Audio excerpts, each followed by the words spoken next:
My name's Craig Zarnecki. I'm the coordinator for the Great Lakes LCC. This is one of the breakout sessions from the big session that we were just at. We didn't have time for Q&A there, so we're going to transition directly into a Q&A based upon what you heard and some of the discussion that occurred up front. So we don't have a lot of time, so we're going to move quickly. What I'm going to do is I'm going to provide a few words about this particular session, what we're looking for, and then I'm going to quickly go through introductions of the folks that are here to help. So in the big session, I was writing down some key words. I think you all heard them. You heard some of Paul's words of how are we going to work together? First we compete, then are we going to coexist? There was also other discussion about, I think we've heard the word integrate over and over. There was reference to the House report language, which has keywords in it. I think there was also discussion about how everybody brings their particular agenda to a common format like we've had so far in the last couple days. And that's a strength, but it poses some challenges. And with those agendas, how do we get after those? With those agendas, we pick those specific words and those different documents that may be most meaningful to us, like integrate, like competition. I think, honestly, we also have a lot of threat analysis right now. I think we're still kind of in that stage, Paul, and maybe that's something we can talk a little bit about. What we're hoping for with this session is to get after some of those thoughts. Get after some of those ideas of what, when we use the word integration, what does that mean? Integrate to what? If we coexist, what's the outcome of that? We want to explore that. Now, when we have breakout sessions like this, we're taking notes. That becomes part of some conference proceedings. But the other thing that we're going to do here is that those notes are going to go directly to those three entities that are noted for this session, for NIFHAP, LCCs, and joint ventures. A couple weeks ago, there was a meeting with the national coordinators. So you had Doug Austin, who's here, and Ben Thatcher sitting down with Dave Gordon and Crease, and also sitting down with Tom Buzian. And one of their take-home messages from that meeting was, what specific science capacity do they each bring to the fray? And then how do we work collectively to make sure that all the niches are filled at a broader level? Doug, did I say that right? So the notes from that meeting, Doug wants to make those available to everybody. We're going to talk a little bit about that. And then capturing the discussion themes here, what we capture here is going to go back to Doug. It's going to go back to Tom Buzian. It's going to go back to Dave Gordon so that they can continue that dialogue. So this is not just a Q&A as part of this workshop. Think of this as a working session too, to start moving forward and defining what some of these words mean. What is the outcome that we're all looking for? There's a lot of smart and well-intended people here today, so we should be able to make progress. Okay, so the people that are going to help us get through this, we have Heidi West. She's going to help with the easel if we need it. We have Jacqueline Wallace, who's going to be the note taker. She's right over here. Jacqueline, you say slow down if you need to capture something, right? We have Seth Mott, who is the Deputy Science Advisor for the Fish and Wildlife Service. He's going to take over in a few minutes. He's going to facilitate this session. And then we have the panel. Well, what does the panel do? We don't have time to go through presentations. I'm going to introduce them quickly, but they're going to be the first responders to your questions. And then working with Seth, the two of us, will try to harness the energy of the room so that we can get the best discussion strings going. So, of course, we have Paul Schmidt, who was introduced earlier, who apparently 20 minutes equals 10 minutes for him. See, he did admit to that. We have Scott Robinson, of course. He was introduced. He was up there in the big session before with SARP. We have Callie McMonigal, who's the Northeast Regional Coordinator for NIFHAP. We have Dave Smith, who will raise his hand. He's a coordinator for the Intermountain West Joint Venture. John Mankowski, the coordinator for the North Pacific LCC. Greg Wathen, who's the coordinator for the Adjective-Laden LCC, the Gulf, Coastal Plains, and Ozarks LCC. And then I also wanted to introduce, way in the back, but certainly deserving of a chair up front if we had room, Gary Whalen, who's a program manager for Michigan DNR Fisheries, but also wearing an additional hat today, is co-chair for the Science and Data Committee for NIFHAP, and he's going to have some input as well. And I think with that, unless anybody has any thoughts, can we get started? We got about 50 minutes to do this. So I'm going to hand it right over to Seth. There are seats in the front, but you have to sit next to Michael Larkin. So Craig said a couple things about me. One was that I was going to facilitate. That came about from one of those experiences like you had, Paul, when suddenly Mike and Craig had an idea. It's a can't say no experience. Yeah. We won't go any further than that. The other thing Craig said was I was going to take over. So we'll just wait until the end of the 50 minutes and see which of those two actually turns out to be true. I will try not to take over. Without saying any more, I'm supposed to facilitate, and there seems to be some expectation that this room is just rife with questions for the panel members, for each other, for the future. Or we'll call on people. Which is why we tried to get people to sit up front, but that obviously you were on to us there. And Andrew.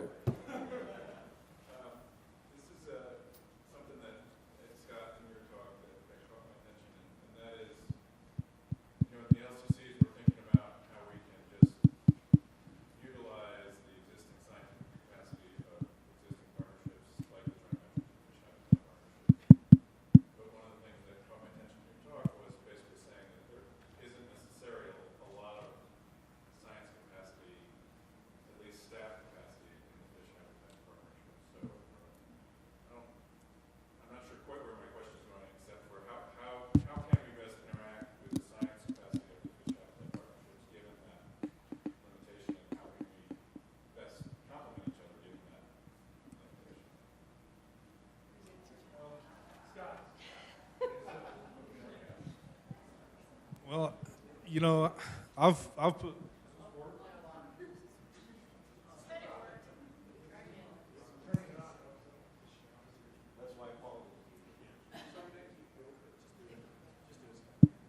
Okay, well, I'll take your word for it. Okay, I can speak loud enough. Yeah. But Andrew, that's a good question. I think some of it's gonna take some effort on your part just to participate in whether it's a meeting, maybe attend one meeting, you get some ideas, you get some conversation. Your science coordinator can do that. I don't know of any fish habitat partnership that has a science coordinator. Most, they're lucky to have a coordinator most of the time. So, really just, I think talking with people like Gary Whalen and some of the national, we do have a little bit of capacity at the national level. I don't mean that you have a little bit of capacity, Gary, but we do have a national science and data team, so that would be a good place for maybe LCCs to plug in and get some ideas. Those would be, attending the meetings, interaction with coordinators. That's probably where I would go. A response, new question, or adding on to that one? Just to expand on that a little bit, I think one of the greatest opportunities that the LCCs have is to demonstrate that it's really possible and productive to integrate information about aquatic resources and terrestrial resources, particularly in the context of climate change, and try to come up with some scientific information to support as a synthesis or a shared vision of priorities on the landscape for conservation. And to the extent that the LCCs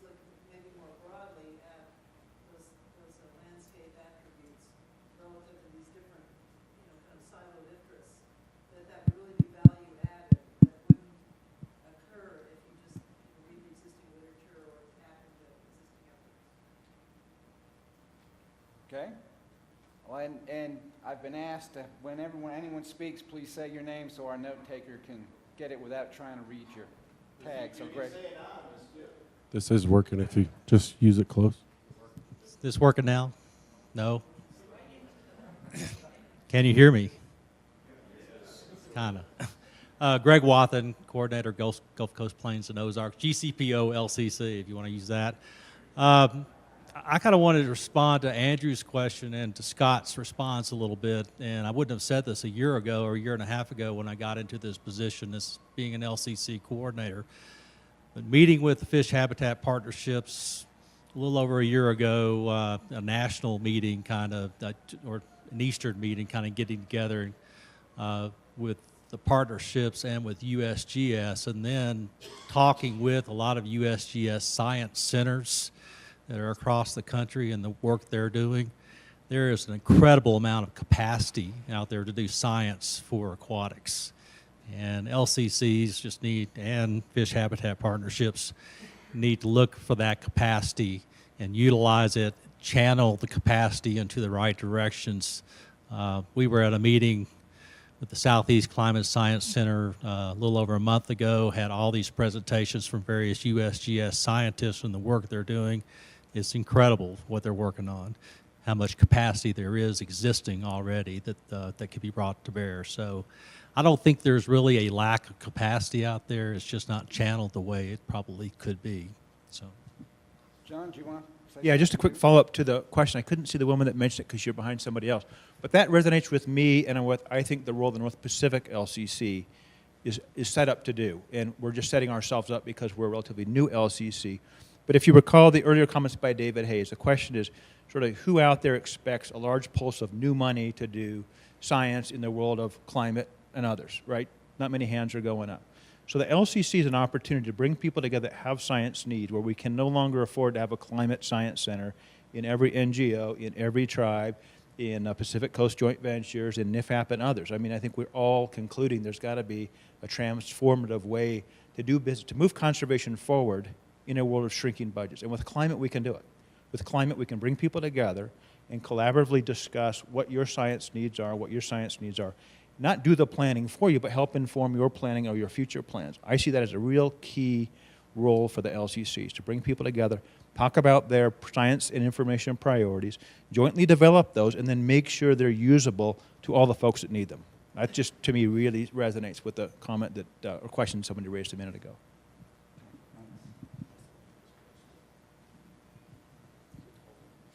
Bill? Yeah. You I'm line. gonna go to Paul. Oh, Bill, you mind? I'm gonna go to Paul Schmitz. He is 2.0 GPA, 4 C's.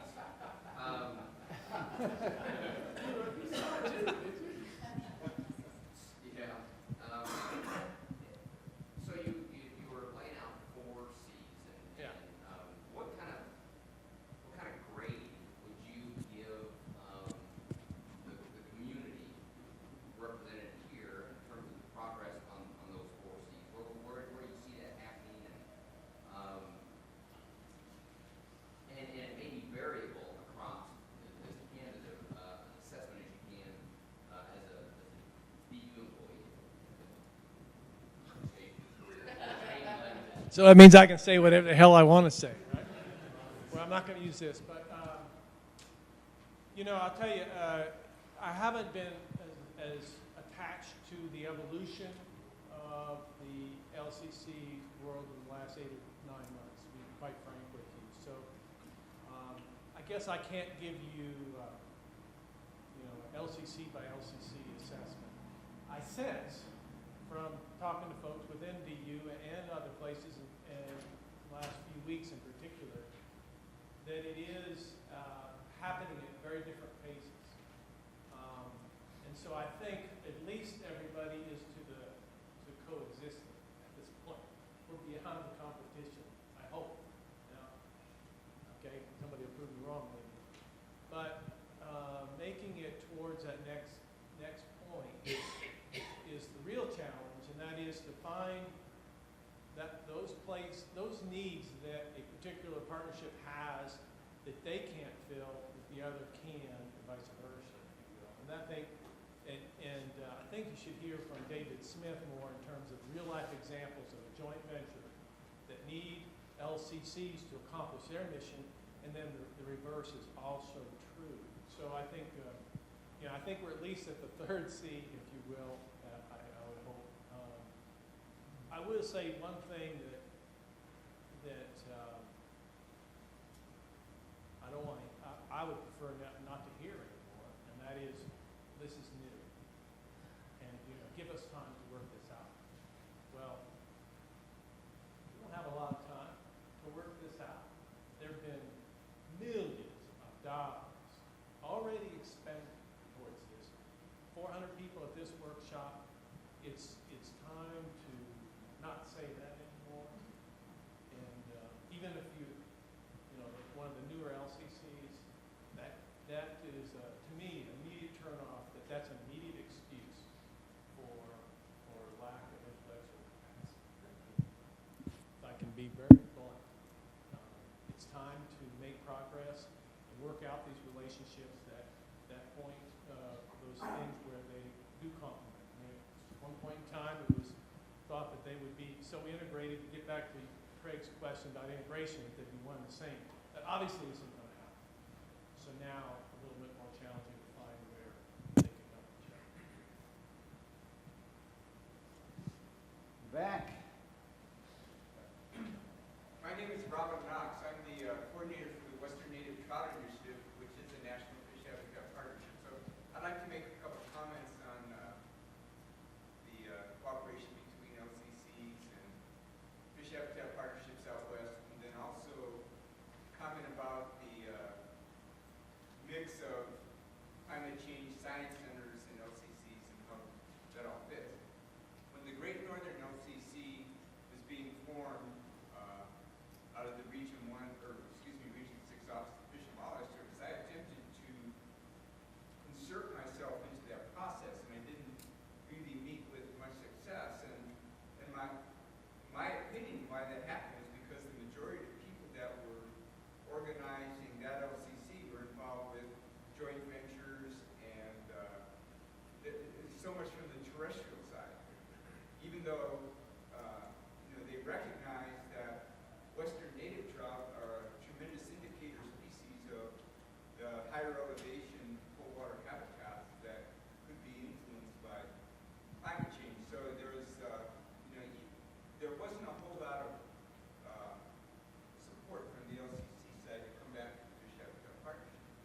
I was also involved with the Southern Rockies LCC, a member of their science committee, and it was a different approach that they took to try and get a wide variety of partners involved, or potential partners, or other landscape level organizations to be involved with the formation of that LCC and how they wanted to move. There are 4 or 5, also we have the Great Basin LCC, the Northern Pacific LCC, the California LCC. We interact because we go from coastal cutthroat trout, which have various life forms that go all the way out to the ocean, and all in the Great Basin. We're doing a tremendous amount of analysis for the population stats. We have good science there that we can offer to the LCCs as they're looking at aquatic systems as an important part of the landscape habitats. And Scott mentioned the SARP has done an aquatic habitat plan.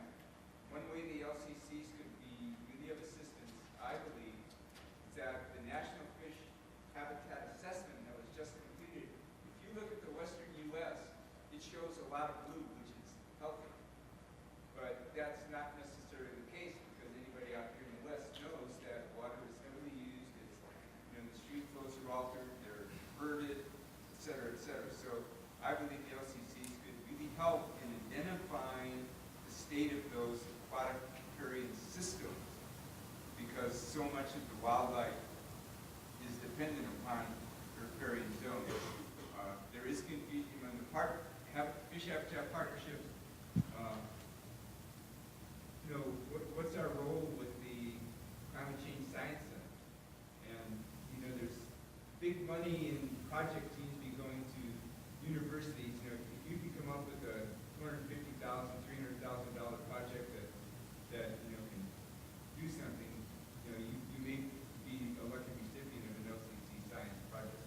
So I think, you know, there needs to be more communication. In some places it's good, some places it's not so good. Deal?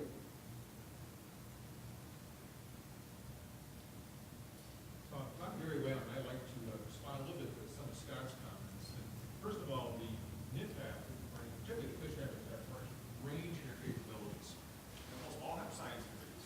So the LCCs, one thing you can do is make contact, maybe with the coordinators for the various partnerships, and talk to the science teams of the various fish habitat partnerships, and ask them what do they need, what are their needs, and ask them what data they have. You'll be surprised at the data sets they already have. I think that's one problem that we have, is we don't know what each entity is holding for information. And I think we need to start thinking about how we pool information, start developing common query systems. We don't want to own each other's data. That's a really bad idea. My co-conspirator, Andrea Ostrov, who's my co-chair, who works for USGS, will certainly affirm that. That's a really bad idea. We want to build tools that allow us to query each other's data. And that's something that LCCs, I think, could facilitate. If you're looking at across the entire landscape, from JVs across the climate change centers, those are sort of tools we all need for us to start talking and interactively developing data systems to look at problems across the landscape. On a national level, we of course have a national system. We have some pretty big gaps, and Robin did a nice job of describing one big one. National hydrology is one of our biggest gaps. You know, it's probably our best data, but it also has tremendous gaps. And we just got done doing the Fish and Wildlife Service funded a gap analysis for USGS on our gauge system. That's pretty ugly. And we've got to do better in developing synthetic hydrographs. We have to do a better job of determining where water is and where it's not, and frankly, where it's going. Extraction of water is poorly understood across the United States, even though the data exists everywhere. Every border board in the West knows what their data is going. What's sold, where's it coming from. So, on a national basis, there's a lot of national data sets that we need. There are hydrological data sets, there are data for fish species information, there's data on riparian species information that we could use in our national system. There's information on invasives that we don't have, that you guys may be holding. So I think we need to develop some interaction between the LCCs and ourselves to determine which data sets we each hold. And certainly anybody who wants to talk about those types of issues is welcome to either contact me or Andrea. And I think there's opportunities to build some common query tools, which I think is long overdue. The idea that we have private data sets as public enterprises is long overdue. I think it's wrong. All that data was collected with public dollars. It's all soiled, frankly, in some way that we want to get technical about it. And we got to start developing ways where we can share data a lot faster. So let me go back just a second to one of your first questions that brought up the integration word. So, I mean, I'm hearing ideas about data needs, need to coordinate, a bunch of good ideas about how to move forward, but when people answer or ask questions, I'd really like to hear some stuff that would help national coordinators like Tom or Dave or Doug, you know, figure out what the common expectations are, especially from their roles as national program coordinators, to really address this question of what is integration. I'm sorry, I'm not taking over. Yeah. I have a question for whoever would like to, and this gets back to David Hayes, Larry Bright with Conservation Planning Assistance Program, Fish and Wildlife Service, the Washington office LCC.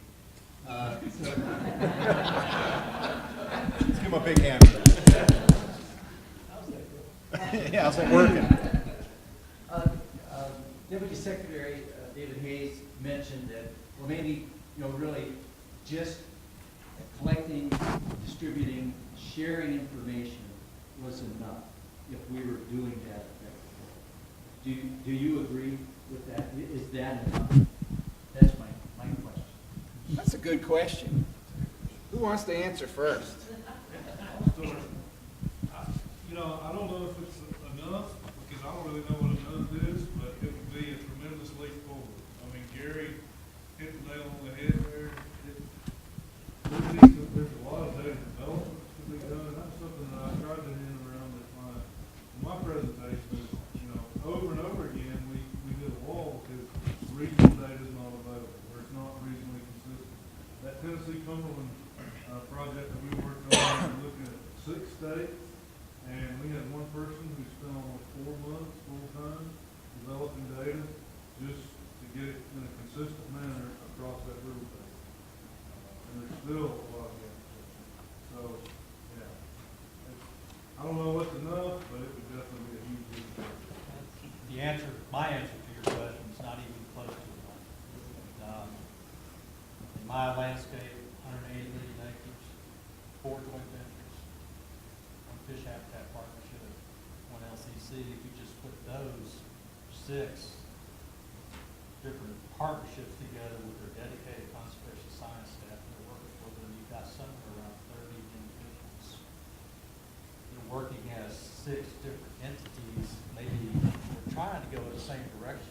We're not quite there yet, but if we were going in the same direction with the same goals mutually, can you think of how powerful that would be to have 30 dedicated conservation staff working with the 25 or 30 different federal, state, and nonprofit, non-governmental organizations to do conservation? That would be powerful. That would be getting to the enough. We need to go beyond just sharing. We need to go towards some help. That's my answer. Hi, I'm Sarah Quinn. I'm the Renewable Energy Coordinator for the National Park Service Washington office. And I was going to expand on this discussion that, in my mind, the sharing scientific information is critical, but also not enough. Because the conservation community cannot move forward on these efforts unless we're fully integrated with the land use plan. We're fully integrated with the land use planning process at the federal, state, and local level. I appreciated some of the presentations this morning that showed the conservation possibilities on the board and then showed urbanization coming in. And so thinking about what areas to prioritize, what areas we're likely to lose, and what areas are maybe less likely to get inundated by that type of development. And so in my mind, the LCCs can provide a huge role, and maybe some of you could speak to that, in working with the planning community to make sure that we're actually achieving something beyond just studying what's on the ground. One thing that comes to mind is that the president just issued an executive order last week on the streamlining the federal review and permitting process for large-scale infrastructure projects. That includes hydropower projects, roads, renewable energy generation and transmission, the type of projects that have landscape-level impacts, the type of projects that I would think, in my experience, we need help from the local planning community and the conservation community in understanding where do we site these projects, how do we design them better, how do we work that into the larger landscape plan, and then is there any mitigation, and where do we mitigate? And where do we mitigate so we're taking into account what we're expecting to see in climate change? So, I mean, I think we need to take the conversation a lot farther than what David Hayes was talking about this morning. And if any of you want to speak to that, I'd be glad to hear it. Anybody else want to talk about what's enough? Paul, you never get enough. I'll answer that. Wait, let's capture that. No. No way. I mean, that's a very good question, and it is definitely not enough. It's not enough for me. My organization won't only sees this as a benefit. It informs decisions that help in things like you identifying transmission lines, identifying major projects, helping inform policies. I mean, all due respect, it might be great to have more shared information, but only if it leads to an active result. So can I ask a question about that? Is that just a certain kind of data that's relevant to policy decisions? Or is it, like you're talking about more joint decision making, or, I mean, I'm not clear on that too. It sounds like it's data sharing, but it's a particular kind of data sharing that's relevant to decision making. Yes. No question that it has to lead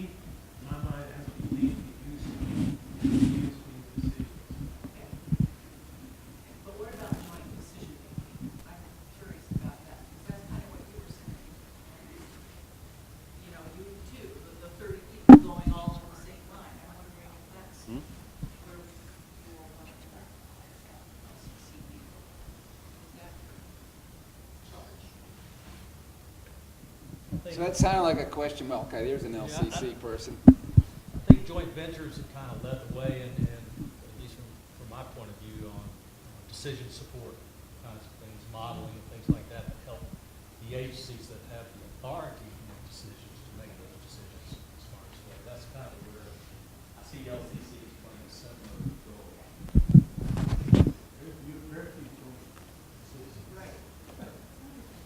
Alec? I just want to make sure that everyone recognizes that I think some of the discrepancies that we're hearing here about the data is in the level of maturity of the partnerships, and especially like in the aquatic world, a lot of the sharing partnerships are fairly new, and they don't have any paid staff, they don't have resources, they are struggling, they don't have basic GIS assessments for their boundaries. And so for some of us, you know, that's like step number one. And so some of them can't necessarily think about the end state where the JVs are coming. And as you forge ahead and you figure out what the LCCs are going to do and how they're going to interact, make sure you take into account these varying levels of maturity that these partnerships are in. And they may need to be different things to different partnerships. I'm Nadine from the California Coastal Conservancy, and I'm on the California Steering Committee for the LCC. And one of the things that we're talking about. I'm getting that universal signal from the back. Is it working? Okay. So one of the things in the data sharing issue is that I agree it's not enough just to share the data. We are a granting agency, we're a project-based agency, and we have such a wide variety of capabilities, kind of getting to your point. And sometimes we can pull together scientists to help interpret data, and sometimes we can't. It depends on the scale of the project and how easy it is to attract assistance. But it seems to me that the LCCs can really fill a gap there in terms of helping to interpret the science. And it's going to, what the needs are going to vary by, you know, the particular project and what the level of expertise is for any particular region. But you know, you can have all the data sharing in the world, but if you can't know how to interpret it, for example, so you might know that a particular species is going to face extreme stressors and likely population reductions, but then it begs the question, okay, what can you do? You still, it seems as though, because the infancy of this whole topic requires a lot of discussion among scientists, and the LCC can pull together different fields of expertise. So, I'd welcome any comments. Okay, Bill, you get another dip. Let's go with Dave Schmidt. So in the Intermountain West joint venture, setting goals and objectives for bird, trying to integrate those across the bird taxa, what lessons have you learned there that may be applicable to integrating other species on that landscape? And is there a way and a role that the joint venture plays in that integration process? Yeah, absolutely. I think maybe the best way to kind of get at that, Bill, is, you know, a little story here on Intermountain West. We've got 486 million acres of real estate. We've got wetlands scattered all over the Intermountain West. We've got 3 groups of wetland birds that have a continental plan. Very, very challenging place to even figure out where to work. And so one of the things our joint venture science staff has done over the last few years is really narrow down to 2 landscapes that represent the vast majority of the bird values across that whole 486 million acres. Great Salt Lake system, and Southern Oregon, Northeastern California. And that's where we're all 3 groups of wetland and birds. And so one of the things that, you know, we have done is Deputy Secretary Hayes commented about skin in the game. We've been able to accomplish that. We've got, you know, 2 state agency directors on our management board. We've got 2 deputy directors. We've got the right folks at the table. And so the joint venture science evolution over the last 10 years really has been a product not just of the JV Fish and Wildlife Service funding we've received. It's a product of Ducks Unlimited stepping up, USGS stepping up, collaborating to put together good population habitat modeling to get us at habitat objectives. Because at the end of the day, our management board is very pragmatic bunch of characters. And what they really want to see is what's our habitat objective collectively as a body? What do we want? What are we trying to do? And how do we get there? And so there's a clear end game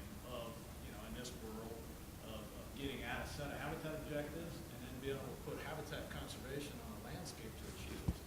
So, real quick, example of how we've moved on that on one of our landscapes is USGS radio telemetry projects on pintails in the Central Valley, California.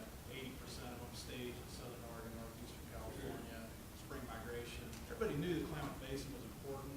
They didn't know that the whole landscape was nearly as important as those studies revealed.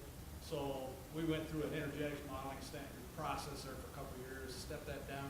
Today, 64,700 acres of privately owned, flood irrigated, wet meadow, wetlands on the landscape, protected under conservation easements, adequate refuge water supplies to lower Klamath to the refuges in that system. And we're going to take care of Pacific flyway waterfowl populations, that continental plan. They want objectives during spring migration.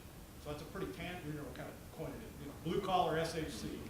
It's pretty pragmatic, strategic habitat conservation. So now we're at this point, and what's next? Okay, what's next is a decision support tool that guides us to where we best consider that 64,700 acres on private lands across that landscape. We've still got a lot of real estate there, and trying to figure out where we can avoid conflicts with inhabitants fisheries, sucker, all these other fisheries issues in that part of the world. That's not a bird set of questions. That's a set of questions about what's the landscape need to look like long term, landscape conservation set of questions. And so I think what we have now is we have a tool that really is defensible. It ties continental population objectives down, steps it down to habitat objectives. Now it's just a matter of figuring out where best we spatially locate that habitat and those investments, because they're going to be significant. It's going to be hundreds of millions of dollars of conservation easement funding to achieve this. And the 800-pound gorilla is climate change, snowpack-driven wetland systems. It's all snowpack in this part of the world. And so how can we work with the LCCs? My way of thinking, this is priority number one for our conservation partnership. I think it's a high priority for the fisheries community in that part of the world, and I think it should be a high priority for the LCC in that part of the world. So, I think there's a grand opportunity there to start looking at that snowpack, downscale climate model data, tie that into this JV planning, and you're not starting from ground zero, you're meeting halfway. And so I think that, I don't know if that answers your question, Bill, but that's sort of how we're looking at it. One right here. My name is George Gay, and I'm with the National Wildlife Federation in the Northeast, and serve on the North Atlantic LCC Steering Committee. And got a question that builds on a little bit on our conversation about what is enough, and also follows up on your comments, Dave. We recognize we're talking today and tomorrow about large-scale landscape conservation. Much of the science that's been the subject of our presenters' remarks is on that large landscape scale. But Dave, as you were saying, the actual conservation of those large landscapes often happens parcel by parcel, habitat by habitat, private property owner action by private property owner action. Small scale stuff within a larger landscape.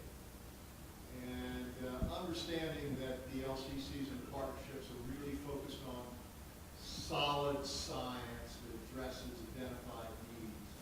But knowing that that's not enough, just the establishment and development of science. Can you all comment on how you best deliver, well, first off, if it is the role of the LCC and the partnership to think about delivering that science to the small scale, municipality, county, coalition of private property owners in a watershed, and if you think it's that role, if you can comment, if you think that that is part of your role, can you comment on some strategies that you feel might be effective? And get an LCC coordinator answer that, maybe. Yeah. I'll take a shot at that. I think our LCC serves a broad constituent of partners, a large number of customers. When we talk about LCC partners in the North Pacific, we are talking about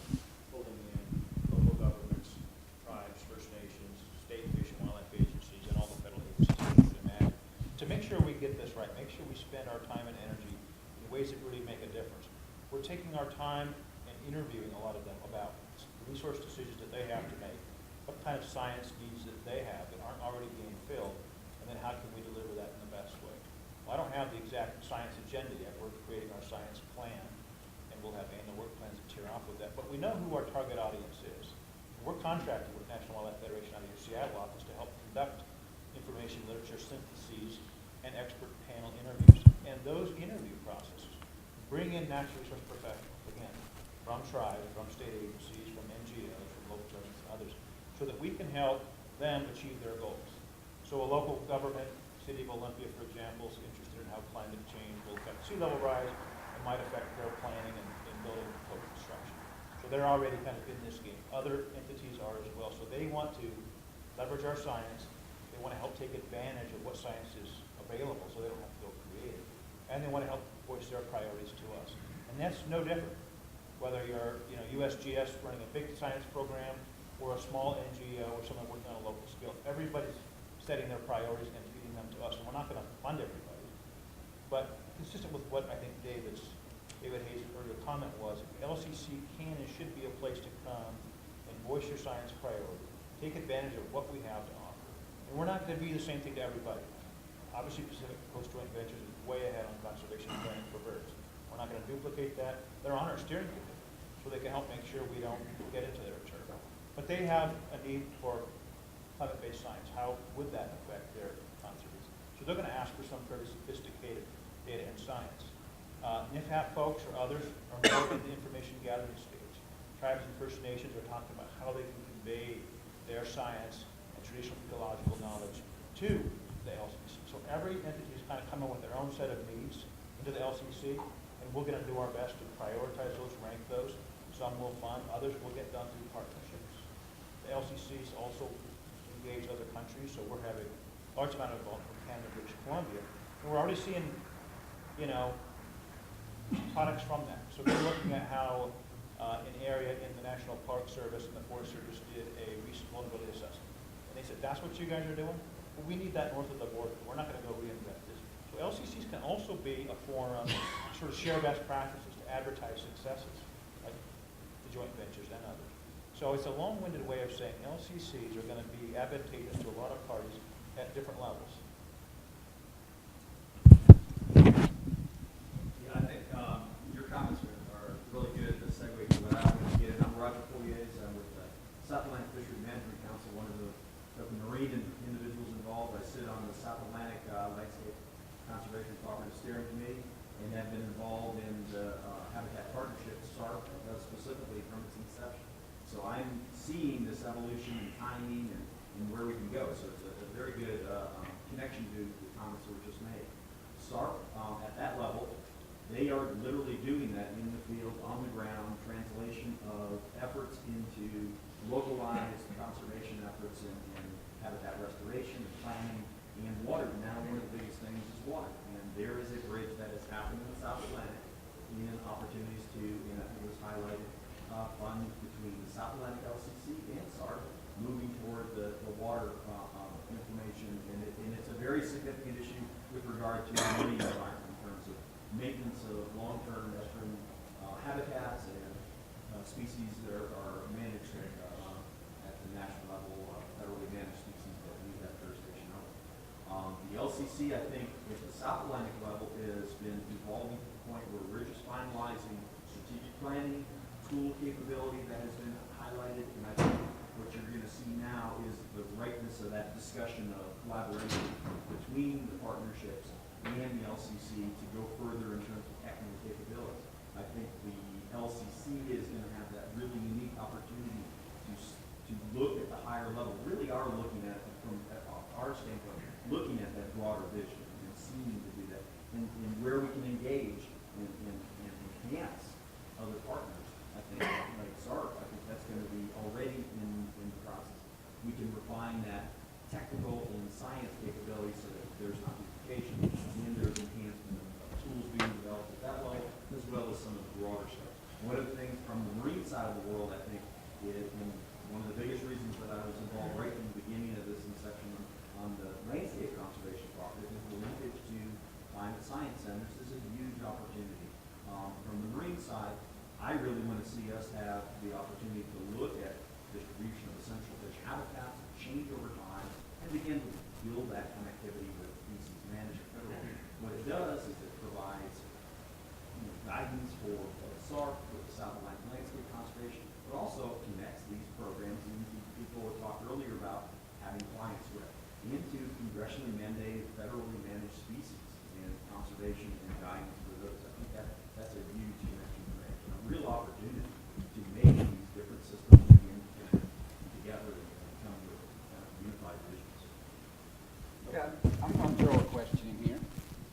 So, we've been talking for almost 45 minutes, and I've heard several expressions of expectations or suggestions that people have for LCCs and the roles they can play, the values they can provide. I wonder if any of the LCC coordinators in the room would like to say anything about what kind of expectations they might have for joint ventures or fish habitat partnerships. But you probably tried to start this. Well, one thing that's occurred to me throughout this conversation is, and this was reinforced, Dave, by your comments, which is, LCCs to some degree are all going to be in the business of setting conservation targets that can be integrated across landscapes, and I think it's going to be really important that the joint ventures and fish habitat partnerships essentially take on that role for their the taxonomic groups that they're responsible for, really take a lead role in that, and helping us integrate and translate those to other conservation targets like habitat goals in a way that's meaningful. So for me, that's a pretty important expectation.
Dang. Kenny Reback from Louisiana. I agree with what Dave just said.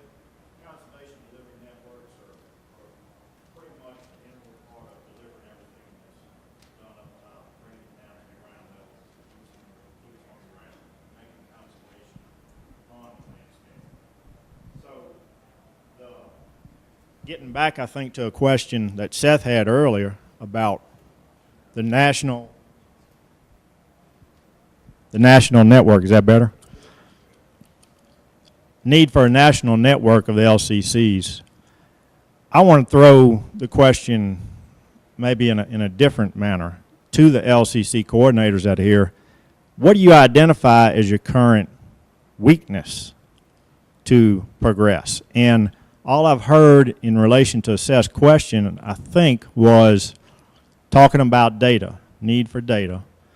Is that standardization of data, is that one of the weaknesses? Is that one of the needs that the LCCs and a national network could help? And but before I turn this over, I just want to encourage everybody to eat more Louisiana seafood. Help us recover. Did you bring any?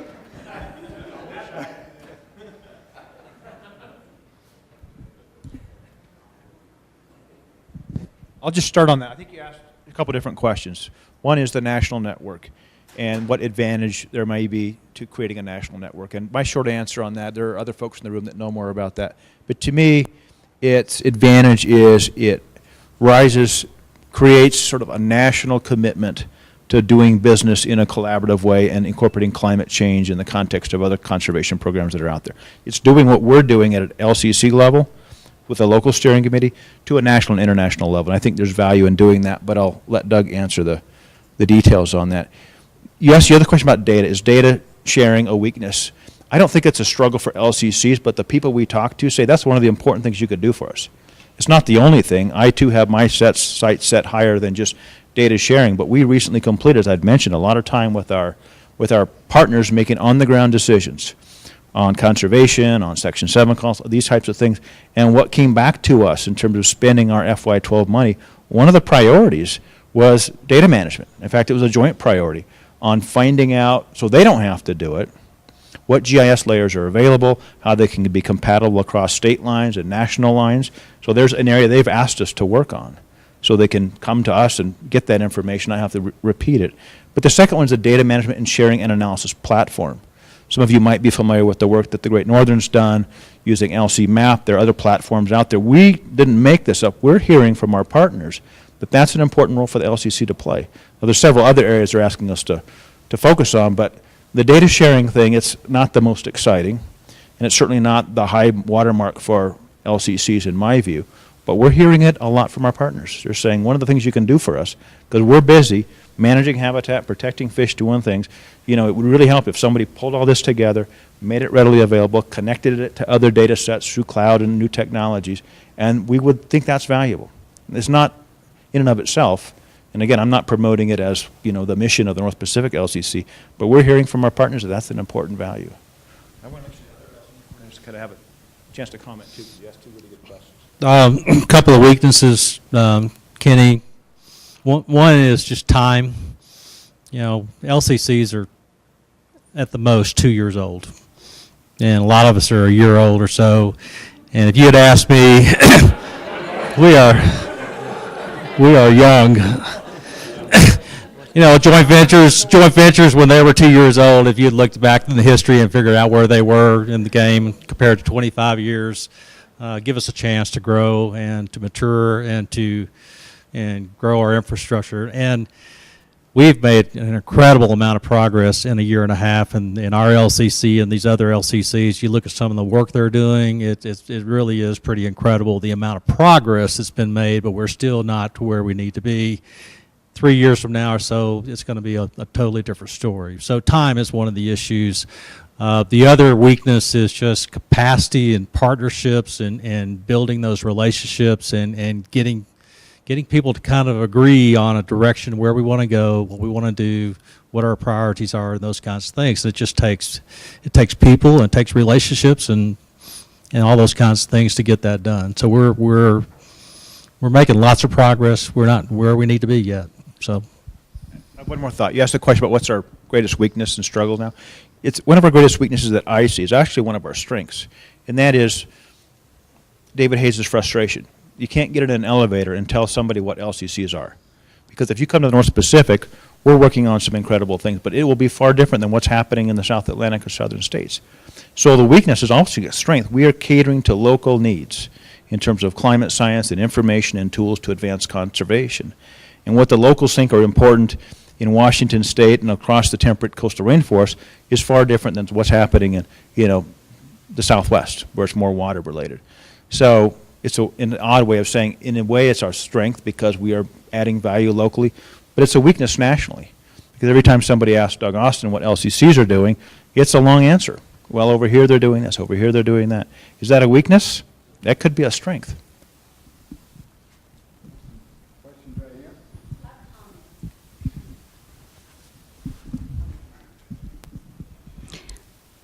I just wanted to make a comment to sort of focus on where the puck is going to be, to bring that back to that comment this morning.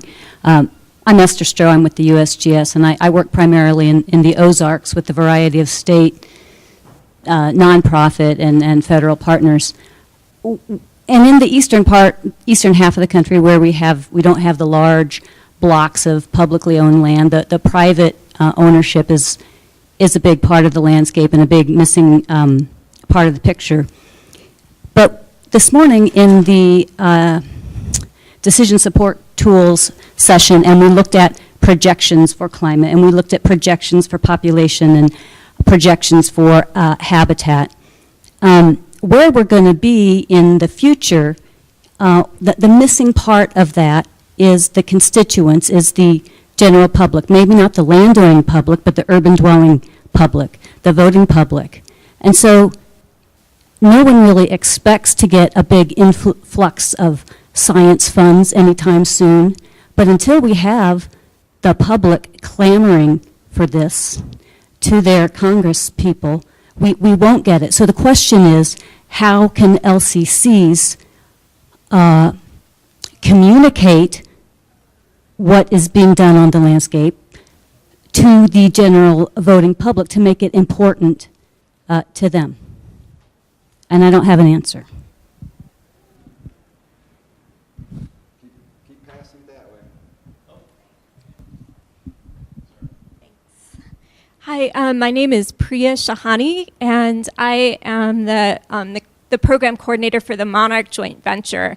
So I wanted to just take a moment to speak up for the spineless and to ask to what extent, one of the things that I'm really excited about with LCCs is that some of these species that fall through the cracks, for which there isn't really any good stream of funding to support research or conservation work, but they're really vital for pollination services, or even to support bird populations, that these species can be addressed both in research needs. We know that there are climate impacts, and we know that there are impacts of shifting agricultural practices, and it's, we know some, but there's so much more, both in terms of research and then the conservation delivery. So I'm wondering to what extent insects are represented in what's going on in the LCC world, and then also what opportunities you would see for a young but very effective joint venture like ours to participate.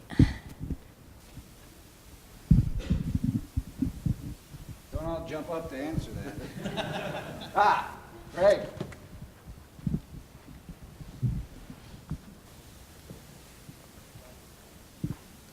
So I hope this isn't the only spineless study that's going on within the LCCs, but we are in the Arctic looking at possible asynchrony between emergence of aquatic insects and hatch and rearing of young of Arctic breeding birds, because as you probably know, aquatic insects hatch based on a temperature profile, and birds migrate and breed based on a solar calendar. And so if you have a lot of warming, those things can become disconnected. And so we're looking at that, and we're looking at other aspects of invertebrate abundance on areas that are important feeding areas along the coast for post-breeding shorebirds, and working to get the different invertebrate researchers in the Arctic to gather their data in a similar fashion so that the data sets inform each other, so that there's some consistency there. So we are not completely neglecting the spineless. They don't attract as many dollars as the charismatic megafauna, but they're not off of our radar either. They're definitely a keystone species that need to be paid attention to. Let's go to the back. This is actually in response to our friend from the USGS. I'm really gratified to hear someone talking about communications and how important it is. And Paul, in your presentation, you had, among all of the expertise that the joint ventures have, GIS and so on, outreach and communications. And so I would put in a plug to all of the LCCs and to the LCC coordinator nationally that communications and outreach expertise is absolutely essential to go any farther than where you're going. What you're doing is admirable. You've got hundreds of stories. You need journalists or outreach people to tell you. And if any, yeah, we've taken over. If you know me, that's what I do. Shut the door. If any of the joint venture folks who are here could speak to that point as well, because I think one of the things the joint venture folks have done over the years is they do communications really well. They have a communications working group, they have funded communications staff, and so that, I think, might be a nice conversation to have if anyone wants to comment on that related to Marcy's comment about communications. Okay, we're going to go back up first. We're all done? I'd like to take a shot first, if I can, at the gym. With Seth's permission. Yeah, providing the who's in charge. And then give it over to a JV coordinator who probably can be more explicit to answer the questions. Communications is incredibly important. Back to that question, a couple questions ago. But I think you have to be very thoughtful about your audience. Someone said, how do we communicate to the general public? Well,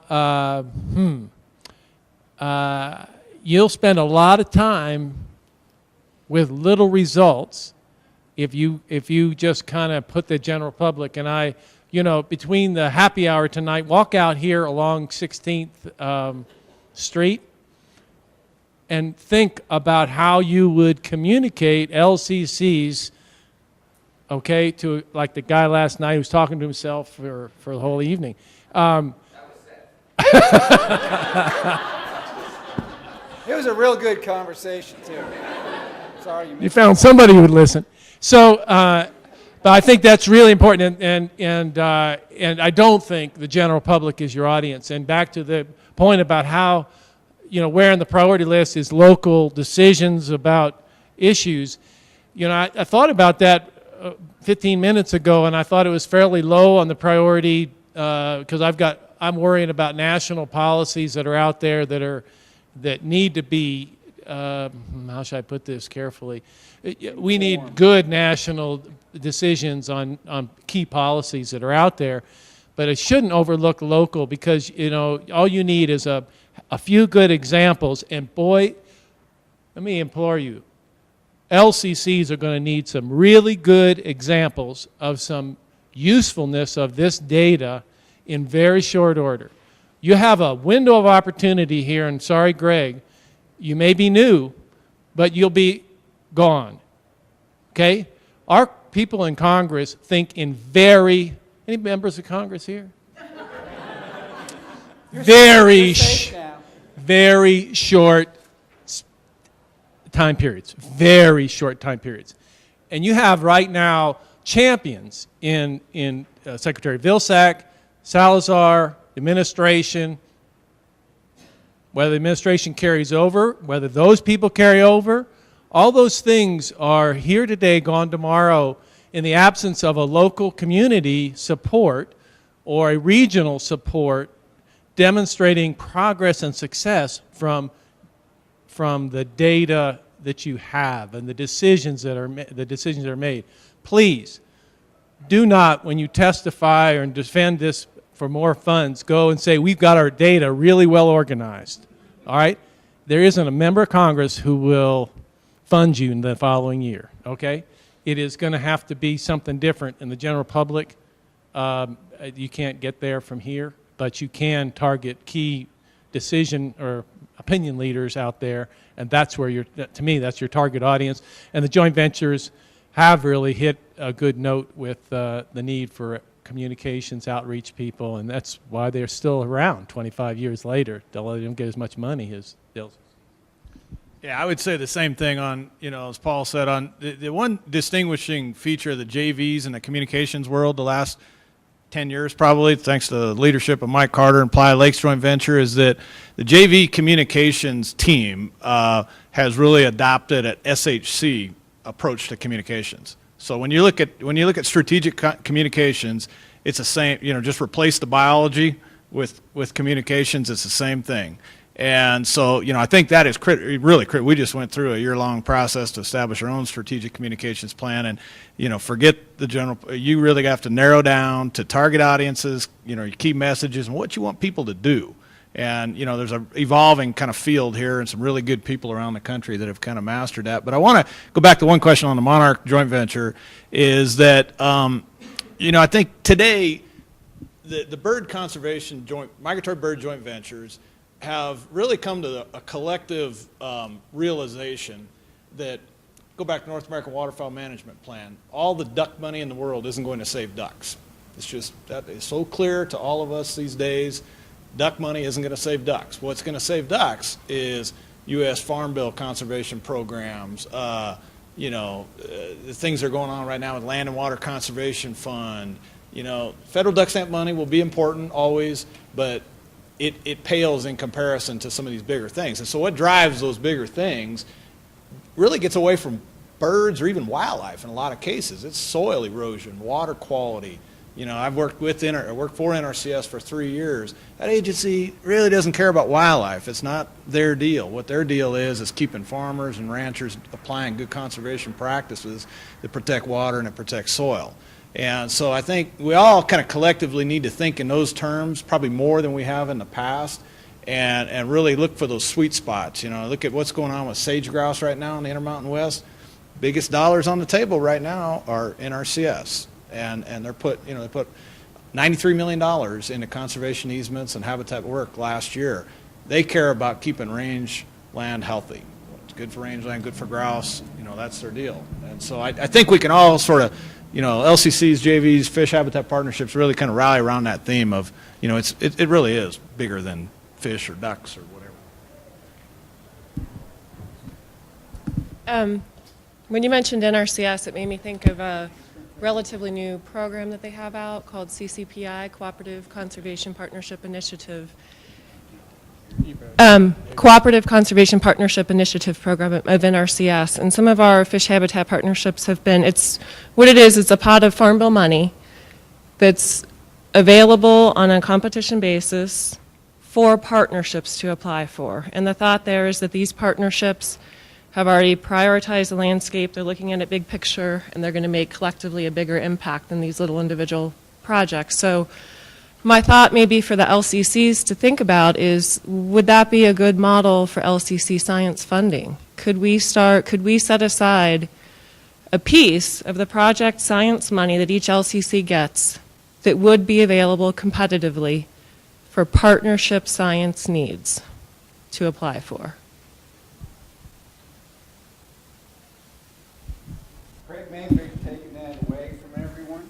We've gone a little beyond what we thought we would, and you're going to close it out, right? Unless somebody has a burning question, we're about 10 minutes away from the poster session. But two things, I don't see anybody jumping up with one last question. But two things, there are national leads for these collaboratives that are here. Of course, everybody has already met Doug Austin. He's helped lead the workshop. Unfortunately, Dave Gordon from the joint venture world, he just walked out, but Dave Gordon's here. Tom Buzian with NIFHAP is not here, but Gary's here, and there's also NIFHAP coordinators that are here. If you have additional thoughts to share, talk to those folks, because they go back and they're starting to meet. They're starting to coordinate their activities. So make sure that you have additional input opportunities. And then number two, thanks Heidi, thanks Jacqueline for all your help. Appreciate it. Thanks to the panel. Thanks to all of you. And we're done.